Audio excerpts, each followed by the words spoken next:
Hello, I'm Phil Ernest, and this is Lucerne.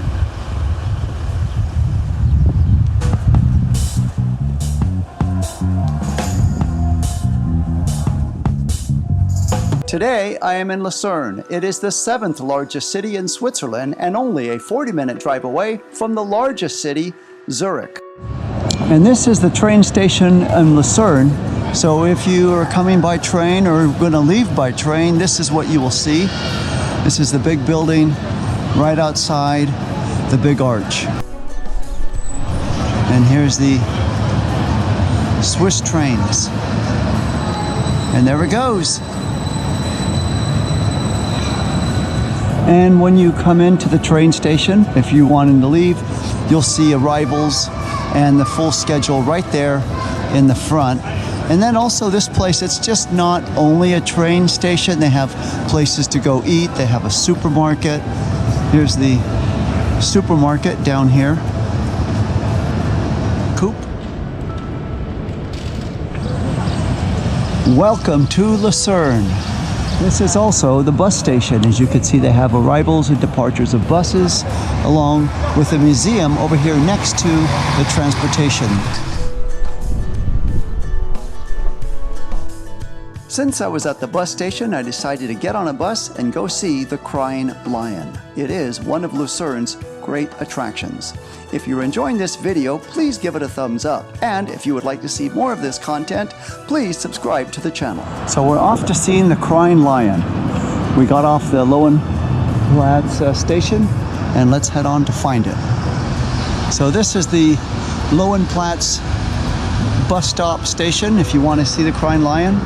And this is where the Crying Lion is, straight on up this way. So let's go check it out. And right on up that street, you'll come upon this little area. Check this out, pretty cool little U-turn of a street. Something to get something to eat, and then heading on up.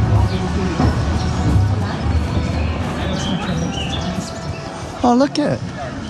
It's a lot bigger than I thought.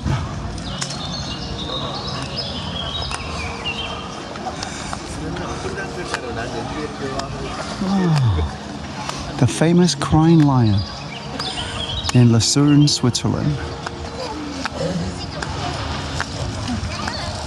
This is a little exhibition they have here. Journey to the Center of Time. People waiting in line to get tickets to go enter the gardens. And there's the Crying Lion.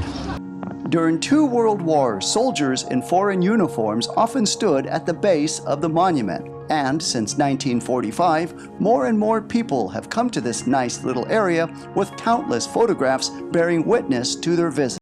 You are looking at St. Leodegar Church. Notice the Gothic towers and the clock in the middle. Before you even step foot into the church, notice all of the detailed artwork. This church took 5 years to complete, finally being completed in 1639. This is something different. Notice the pulpit where it is placed. Normally, a pulpit is on the altar at the front of the church. Look at all the detailed artwork that has gone into creating that. This church was one of the few built north of the Alps during the 30 Years' War, and one of the largest art history-rich churches of the German late Renaissance period. Another unique thing about this church, they have this small area next to the altar for the children. So during Mass, they can come to this area and entertain themselves, so they're not a distraction to anybody else around them. This church has the traditional bench-style seating, but they also have a little bit different type of seating in the middle of this church.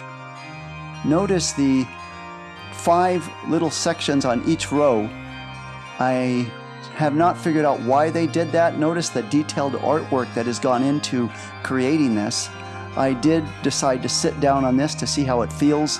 It was a really hard seat and confined. I did kneel. They have no padding on the kneelers. So this is quite different, looks quite expensive, but I think I'd prefer the regular bench style seating with the padding on the kneelers. Couple of other things, notice the big columns on each side and the nice pipe organ up top. Overall, this church was really impressive. If you're ever in the area, I highly recommend checking it out. Just when I thought I'd seen it all, the doors to this church open and close automatically. Also, look at the detailed artwork that they have on this front door. Absolutely beautiful. And this is Lucerne. Check out those mountains. Look at this. Wow. Snow-covered mountains overlooking Lucerne.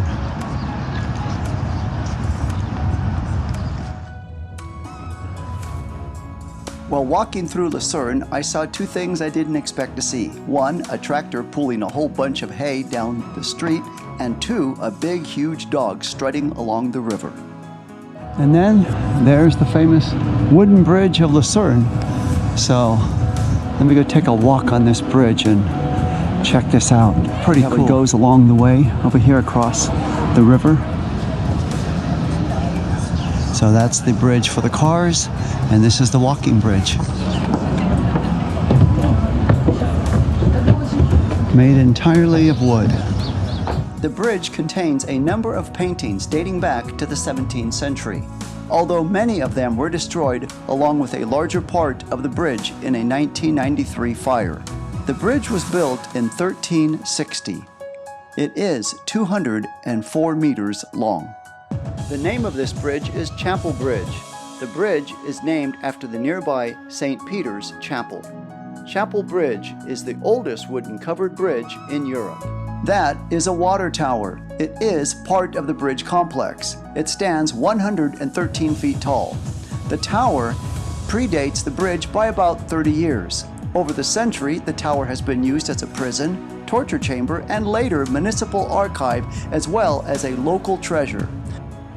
As I stroll along the Reuss River enjoying the breathtaking view, I come upon this church. It is a Jesuit church, so I decided to step on in and take a look at what this church would look like.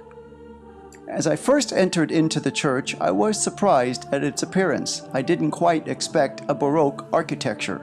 It is a highly decorative and theatrical style which appeared in Italy in the early 17th century and gradually spread across Europe.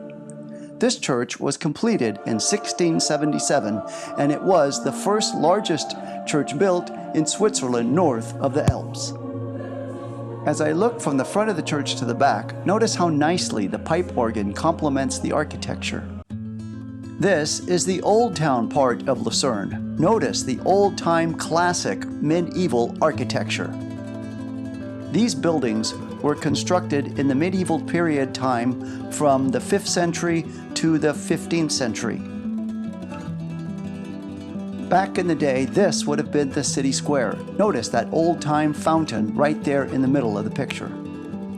And right next to the city square is an old Franciscan-style church.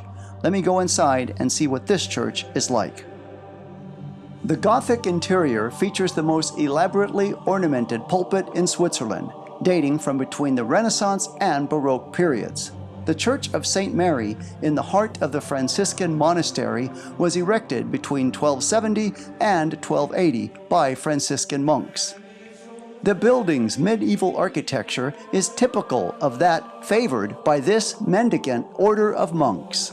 Frescoed flags depict plunder from Lucerne's military campaigns. Later, alterations and extensions introduced new stylistic elements from the Baroque and Rococo periods. I thoroughly enjoyed my time in Lucerne. If you would like to see my other videos on Europe, please click on the link now. Thank you so much for watching.